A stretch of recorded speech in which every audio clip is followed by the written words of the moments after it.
We want to leverage the people, the assets, the equipment, the relationships to support entrepreneurs scaling their own businesses. And we're financially focused. We say we know our industries really well. We live in these industries. So we should be able to pick better companies that are solving real problems within our industries or adjacencies. And then once they're in our portfolio, help them grow and scale when they reach problems or when they're trying to go faster. So, welcome to the Make Water Work podcast, where we dive into the people, ideas, and innovations shaping the future of water.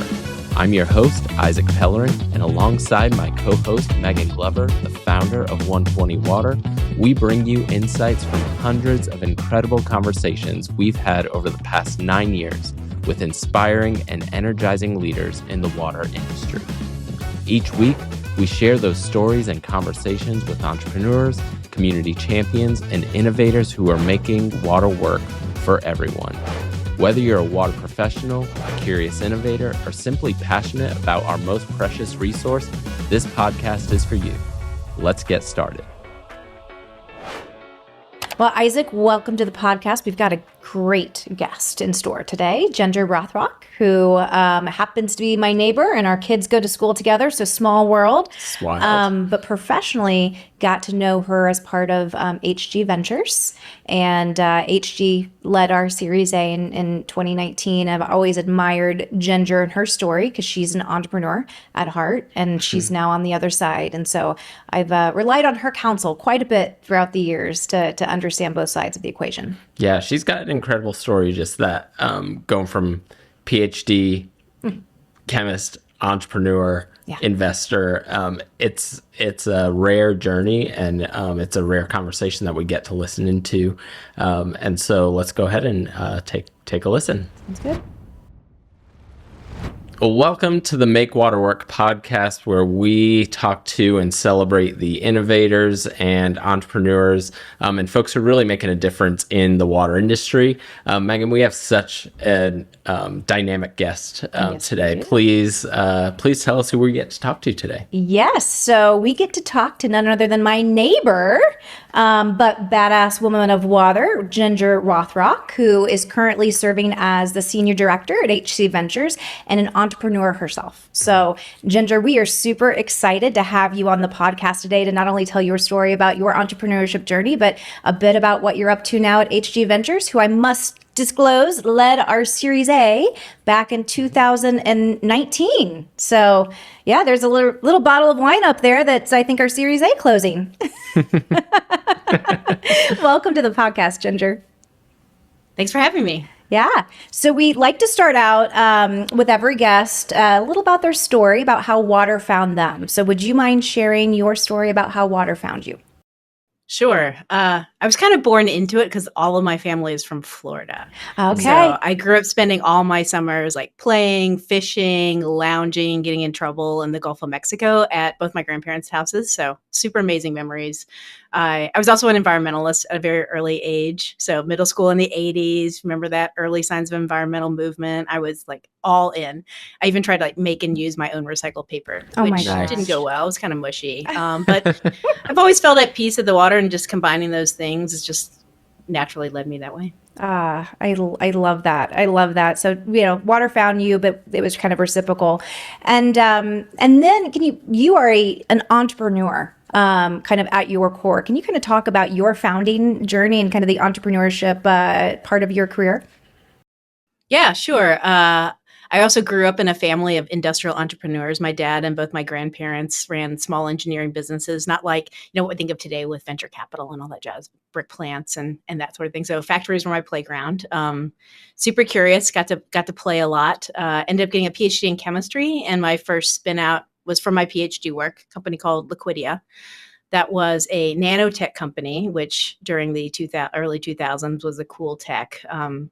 The company weathered a lot. There were kind of two big business units. One on the life sciences side, very drug delivery focused. The other focused in clean tech, where I lived and helped lead the solar and battery products. Unfortunately, the 2019 clean tech crash killed that part of the business, which we were trying to spin off as its own company. And I ended up going a different path. Ultimately, the drug delivery side went public and is successful, right? Yes. But I learned a lot of really hard lessons on the way, Yeah. investor priorities, hiring the right people as your peers, hiring your own bosses, getting very, very humbled, as many entrepreneurs do. So, but from there, I jumped over to a local $1 billion not-for-profit research institute called RTI. I was responsible for like engineering and science R&D, and helped start an internal seed fund Oh my commercializing gosh. IP and helping scientists become founders there. So it allowed me to start building more meaningful hard tech things and turn them into businesses. And got a random text one day and got recruited to help start HGV. I Love it. I love it. I love it. What do you think? I'm just curious because I've only been on the entrepreneur and the operating side of the table. So like what was that leap from founding, operating into investing? I'm just like curious. Was it natural for you? Were you drinking from the fire hose? Yeah, I actually listened to podcasts nonstop because like the financial lingo, I'm a chemist, right? The Yeah. financial lingo was not natural to me. And I started with two guys who'd been in VC world for 25 years, right? And then there was me, the operator, who I knew all the science, but like, what's a convertible note? What's this? What's that? So I listened to a lot of podcasts that helped me learn like what the lingo was. But I never planned or thought about being a VC before I got that text. But honestly, I love it. I love taking intro calls from founders. I love to jump right in. Like I get where they've been. They don't have to spend 10 minutes explaining to me what a membrane does or practical electrochemistry or like what ppm stands for, right? I'm so fortunate to have these conversations. And I get also, as HG Ventures, we're a corporate venture, so I get to have all these resources of this big multi-billion-dollar business to help entrepreneurs succeed. So I think my job would be way harder if I didn't have that. It's just a typical VC where I was like, I have this network. I'm like, that's hard for me. It's not all like flowers and butterflies, though. Of course, I do have to say no a lot, at least 5 times a day, maybe 10. And 7 years in now, and it's still hard for me to turn down like the passionate, dedicated founders. I know it's a big part of my job, but that part's not easy. Yeah. But I can imagine though, being on that side of the table, that you can sniff out things, because you have walked a mile in their shoes, the technology piece. So I've always found your background fascinating. What a huge asset to HG Ventures, to be honest with you, because it's complex. I've walked your labs. These are complex operations to figure out if you don't come from, industry and have knowledge there. So I think it's a huge advantage point for HG Ventures, but Yeah. And it sounds like a lot of fun too. Yeah. To get to have that many conversations with folks who are starting things. And I'm kind of curious, from HG Ventures standpoint, like what's HG Ventures thesis? What kind of things is HG Ventures looking to invest in? And what makes an attractive company or deal to you? Yeah. A lot of people don't know what the Heritage Group is. So in one sentence, I guess we're kind of a 100-year-old family-owned Midwest industrial conglomerate. So it's a multi-billion-dollar company most people have never heard of. We've got operating companies in 3 segments, which drives much of our thesis: in civil construction and materials, think road construction, specialty chemicals, and environmental services, which is mostly industrial waste. So the Ventures arm was formed in 2018 as a more deliberate way to partner with the startup community, where I'd say like the next 100 years of innovation, right, is going to emerge. And so we have a formal thesis, because HG Ventures partners with entrepreneurs building the future of sustainable materials, infrastructure, and industrial processes. Yeah. Now use human words. now tell us what that really means. Yeah. We invest where the Heritage Group can help. Like, that's it. Like, we want to leverage the people, the assets, the equipment, the relationships to support entrepreneurs scaling their own businesses. And we're financially focused. So, back to your thesis, like, we say we know our industries really well. We live in these industries. So we should be able to pick better companies that are solving real problems within our industries or adjacencies. And then once they're in our portfolio, help them grow and scale when they reach problems or when they're trying to go faster. So we've done think a little over $300 million in Oh my almost gosh. 40 companies in 7 That's- years. So starting with checks of like 1 to 10 million. That's exciting. That's Yeah. amazing. Yeah. Yeah. And it's just, again, being part of the early fund, it was really exciting to have HG enter the game here in Indiana. You guys have done such wonderful things for venture, based here in Indiana, but obviously globally. And it's just, we're really proud to have you guys here in Indiana. So thank you. Thanks. That's awesome. So talk a little bit about the kind of water or industrial water companies in your portfolio. Give our listeners a little bit of a flavor of what those companies are. So water companies in our portfolio probably fall into 3 main buckets. One is in the, call it resource recovery and reuse, right? Turning a waste expense into some sort of revenue stream or meaningful savings. Companies like Electromet that pulls copper out of industrial water to lower disposal fees. Zwitterco, which is a fouling resistant membrane that separates out heavy organic streams like in the food and beverage industry. Then we've got a handful of companies like 120 Water and something I might call like software to simplify water, maybe. Like, Yeah, I love that. everyone knows what you guys do, compliance stack for like the drinking water programs, and then Transcend, that's automating design for water and wastewater facilities. So doing, rather than weeks of engineering, you can do things in minutes or hours, so more projects can get built.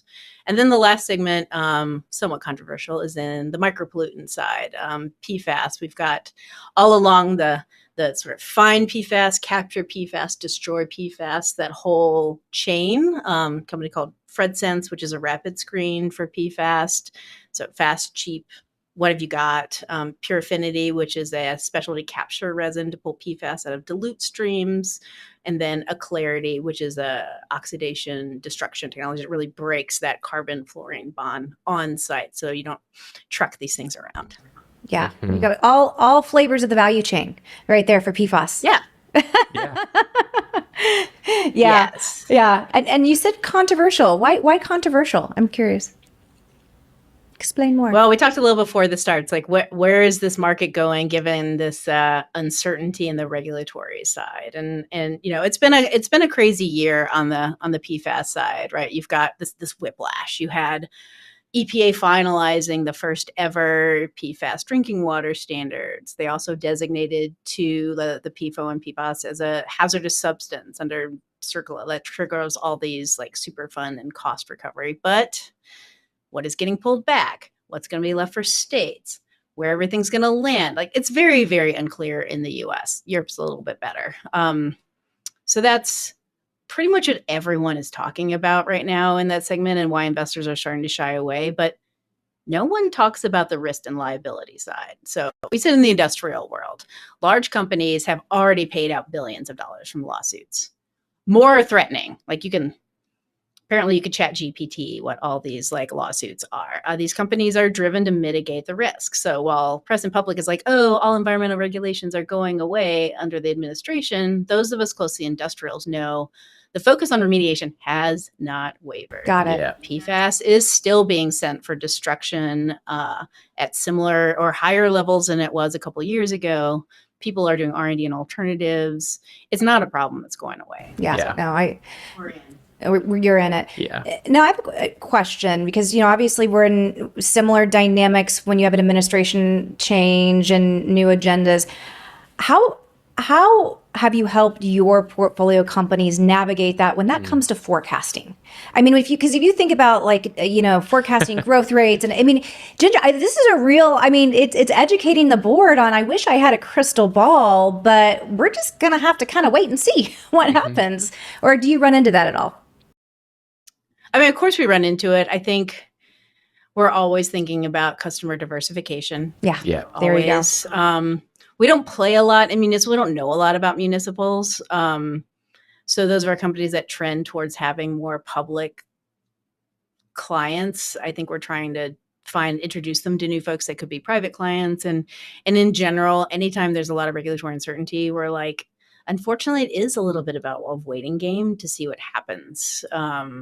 And so sometimes it is like changing the operating budget, seeing what you can do to slow things down, because your customers aren't interested in innovation in the sector because they don't know if they're going to have to remediate or, Right. measure or what have you. And so, even in PFAS, we're spending time with the really, really large companies that are more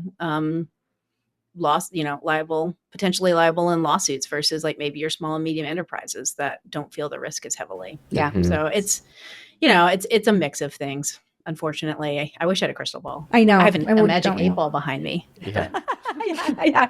yeah. But diversification. Someone in circa 2018, a fellow entrepreneur in water, that was his singular piece of advice. You might have been there at the Imagine H2O circuit. It was diversification. Make sure you keep your revenue streamed because you just never, especially in a regulatory environment, you just never know sometimes what can happen. So I echo that a lot. Make sure you have really good investors who are willing to see through things. Exactly.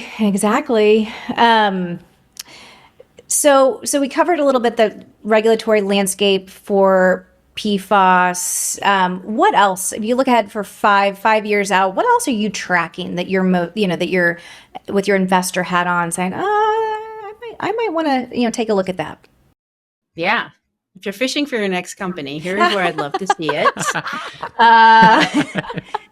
So I would say, probably two things and they're related. One is industrial water reuse is going to be table stakes, right? I'm talking about semiconductors where the signals are already there. Pharma, biotech, food and beverage are probably right behind that. Like you have water-stretched regions, you have supply chain risk, you have potentially newer regulations. These chip fabs are building dedicated reuse plants as table stakes. Incredible capacity. Like TSMC's Phoenix campus is adding like a whole reclamation plant there. And so I think we're going to start to see these other sectors go that way. But it's not always an investable thing for a VC. So we're looking at specifically as an investor, pre-treatment and specialty systems that enable on-site cleanup. It has to be really nasty streams because those are the ones that don't have solutions, the oils, the proteins, the organics, or the harsh chemicals. Like, can you survive the acidic water? Like, portfolio company Electromed is in. Yeah.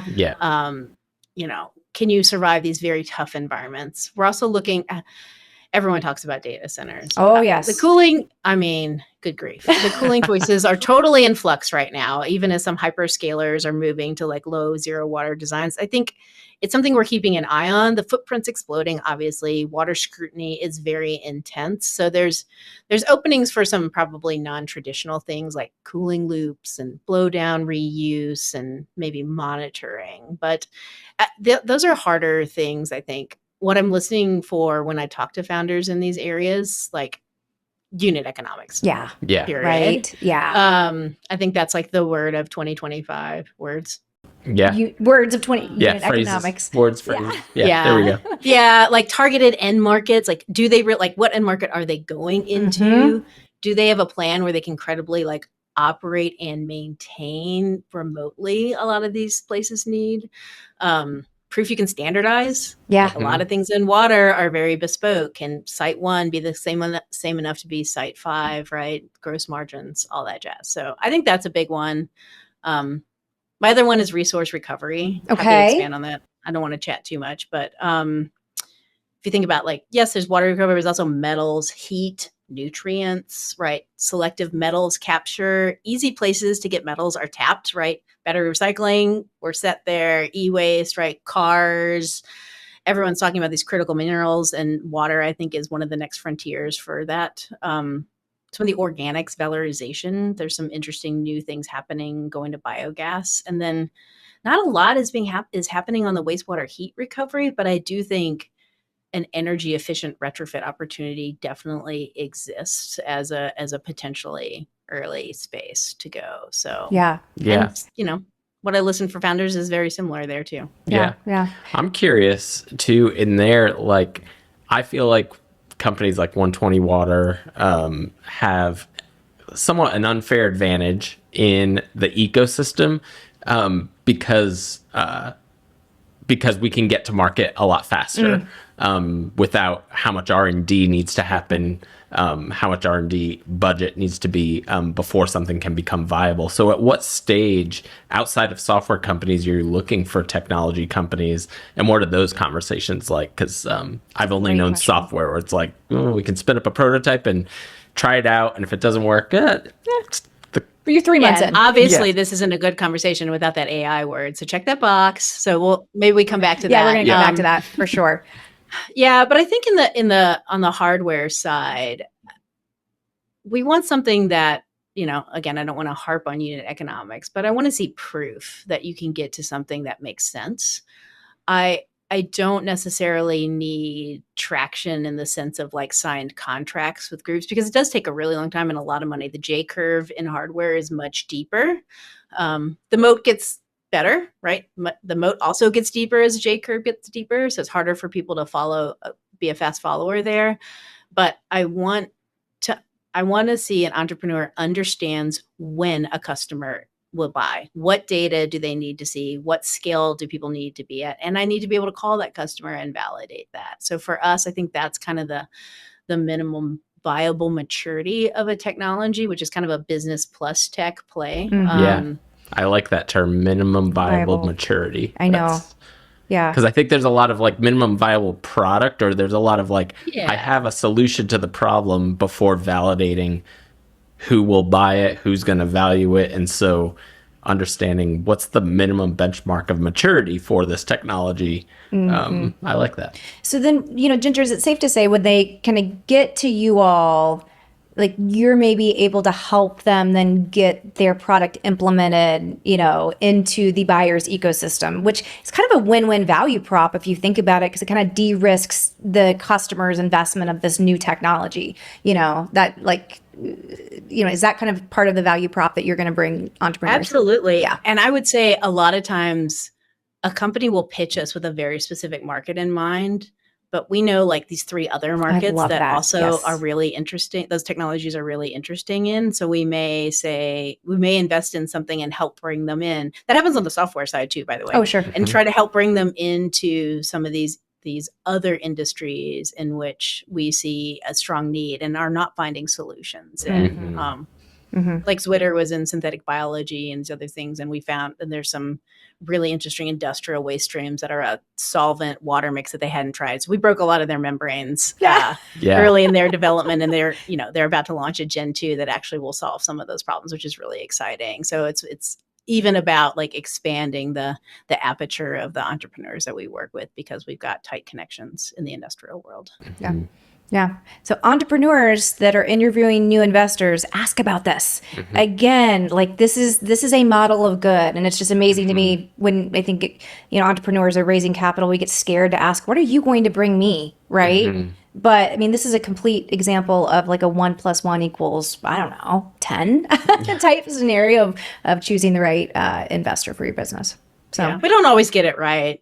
We've made a few investments in sectors where the Heritage Group was supposed to go into like additive manufacturing, and then we didn't. And so then we have this company and we're just like, I'm sorry, I don't know anything. I can't help you as much as we thought we could, but it's okay. Yeah, it's okay. It's okay. So you brought up the AI word. And so I'm just curious, again, being more in the software and services realm versus the hard tech, how do you see AI impacting your space or the hard tech space? I would say it's finally useful. We're focused on AI specifically augmenting humans in specific industries, not replacing them. Generic AI has a lot of limitations in our world. And so AI is like a human co-pilot for processes. So, in the water world, we're seeing lots of leak detection, anomaly spotting across all of our industries, energy optimization, chemistry, in the startup world, but also those large companies like the Xylem and Veolia's have the leak analytics app, and digital twin this and digital twin of that, right? To apply this, more predictive models to recommend performance tweaks to, basically be the best operator on their best day kind of thing. And so for founders though, and where we're investing, it's really about selling the outcomes, right? It's reducing the energy, boosting yield, cutting chemicals. I'm not interested in like a licensing line item because our customers buy savings, not models. Yeah. Mm-hmm. Interested in quick implementation, right? It's not like let's study this, like here's the package and let's, can you plug that in right away to win the mind share of the customer? Can you standardize? It's the same thing with hard tech, right? Easier to standardize, harder to rip out. But I think it still all comes back to pairing process know-how with like the reality of being in a plant.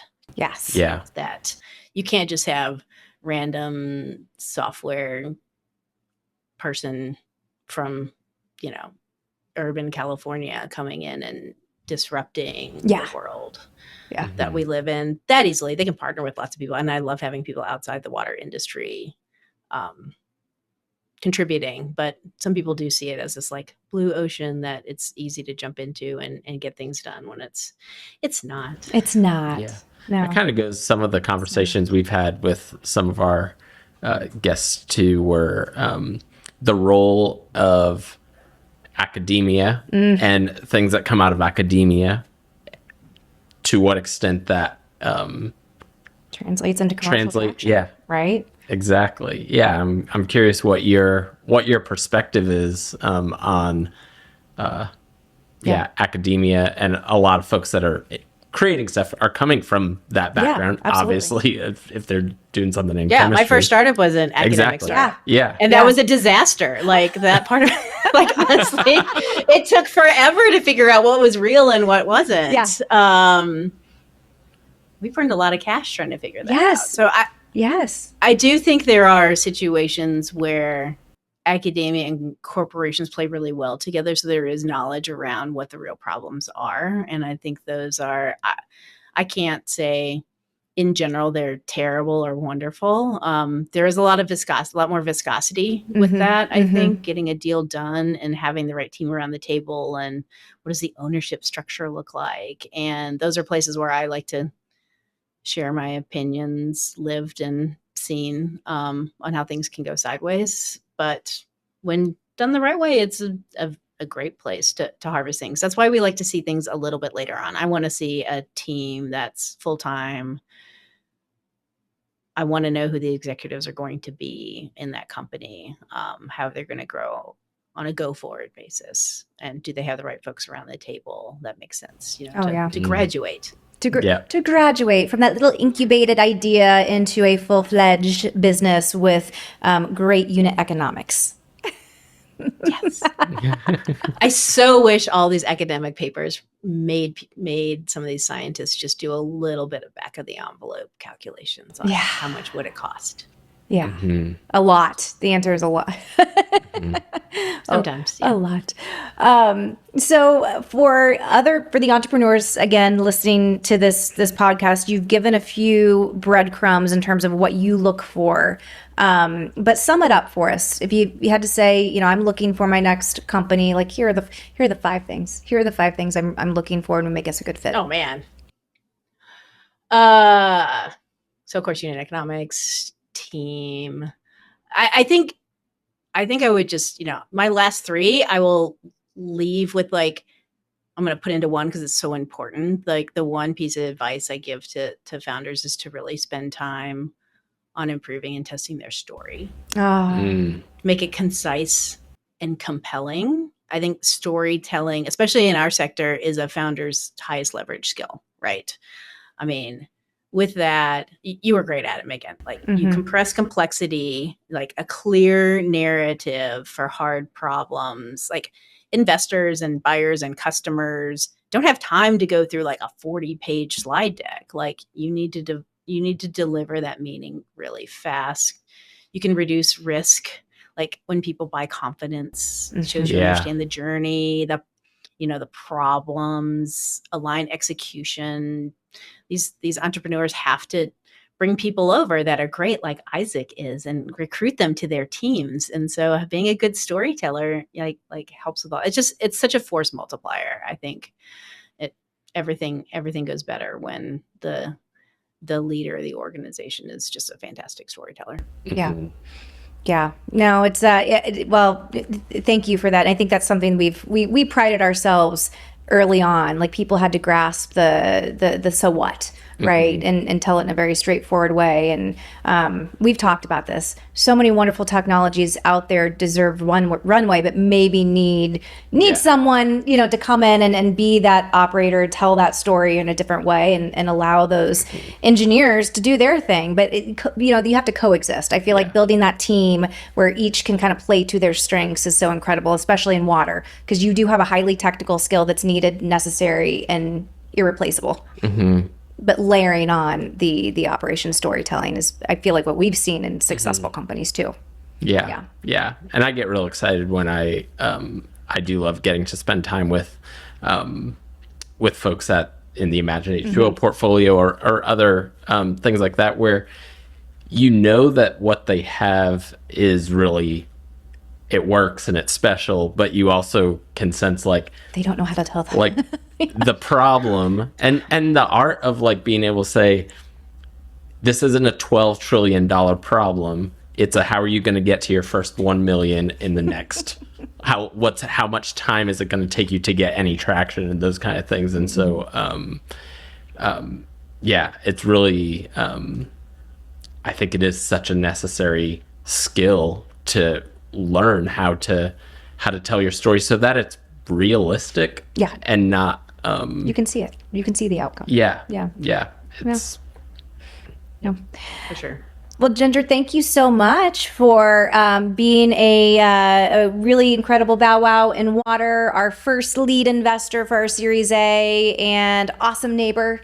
It's great to have you on the podcast. And where can people find you if they have questions? Sure. I am very active on LinkedIn. My email is grothrock@hg.ventures. So I'm quite accessible. Awesome. Indeed. Well, thanks so much for all you do. And thanks for being on the pod. Yeah. Thanks for having me. Yeah. Thanks. Thank you. Well, Isaac, that did not disappoint for sure. And I think, we said at the onset, but one thing I've always appreciated about Ginger is no matter the subject, she goes deep. And she, whether it's with her portfolio companies, the board she serves on, but she just really immerses herself in the technology. What problem is that technology solving for the companies that I invest in, for the boards I'm on? And then let me help you. Yeah. Let's help make this technology the most successful it can be. And I think that's that recipe, when you can find that in an investor and a board member, means the world to the entrepreneur. Yeah, it does. And it's not only the fact that she leans in with a lot of curiosity into the market, making sure that there's a really good fit for the companies that they invest in, but also leading with empathy and being able to truly be able to articulate to the companies, to the folks that like, it's about the people, it's about who's in leadership. I've been there, and being able to come alongside. Yeah, because we all know that capital is more than just the money. It's also the insight and the folks that you get to learn from. Yeah. And so I am absolutely thrilled that we got to have the honor of having all of our guests listen in in that conversation. And so if you enjoyed this conversation, which honestly I can't imagine how you could not, then please share, and follow, and reach out to Megan and myself. Let us know who else you want to hear from that makes water work. We're so excited that you are on this journey with us, and we can't wait to see you next time. Thanks for listening to the Make Water Work podcast. If you enjoyed today's episode, please take a moment to share, and subscribe so you never miss a conversation. We'd love to hear your thoughts and questions. Connect with us on LinkedIn or send us a message. Together, we can make water work for everyone.